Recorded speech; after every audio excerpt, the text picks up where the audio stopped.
This is Marawi, a city in southern Philippines seeing some semblance of normalcy 6 years after a siege led by pro-ISIS forces ripped it apart. Police and military forces are everywhere, but businesses are open again. Public vehicles are back on the street, and new buildings stand tall, a result of the big infra push of the Duterte administration towards the city's rehabilitation. But make no mistake, memories of the war are never really out of sight. The old city proper, once its business district, is still a ghost town, with only less than 1% of its original inhabitants permitted to return. 59-year-old Mamarinta Adia, a father of four, is among them. His family fled to Tacloban City, some 600 kilometers away, right after the Maute group captured Marawi. He's back here in the old city proper for a year now, manning his own construction shop. He says life has been kind to him.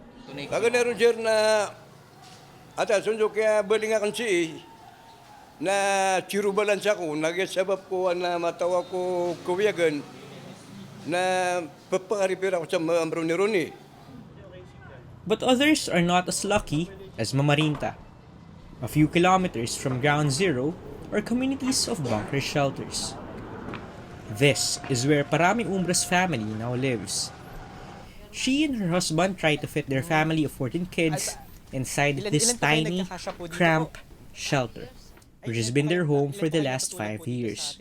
Extreme poverty has been the 43-year-old housewife's reality after the war. She says the 73,000 pesos in government aid they received in 2019 already dried up. Kay isang araw sir na isang kain lang.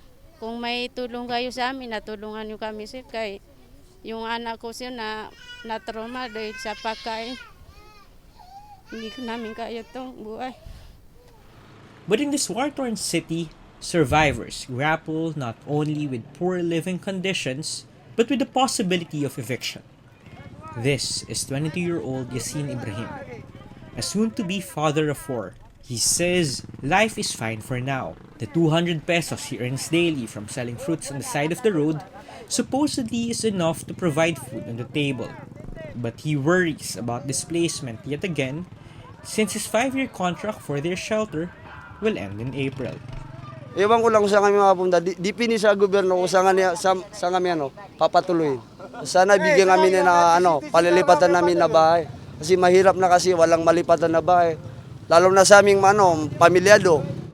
The national government is negotiating with landowners about an extension of the expiring contracts.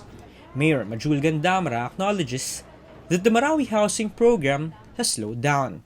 But this is his guarantee. Wala hong mangyayaring massive displacement ulit dahil nga ho because of the support of the government through the local government and other stakeholders.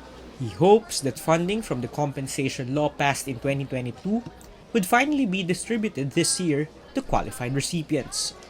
Assigned to do the laborious task is the Marawi Compensation Board. It took President Ferdinand Marcos Jr. 7 months to name its members.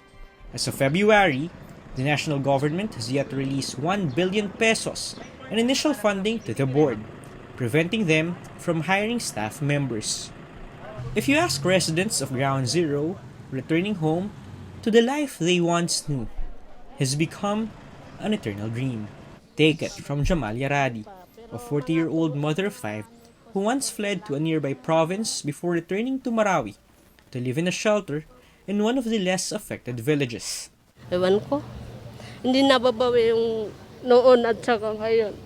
Gusto kong bumalik talaga kasi gusto natin bumalik sa ating tirahan noon kung sakaling makabalik tayo. Some people may have moved on from a war that once put the city to a standstill, but other residents remain stuck in the uncertainty of a difficult life.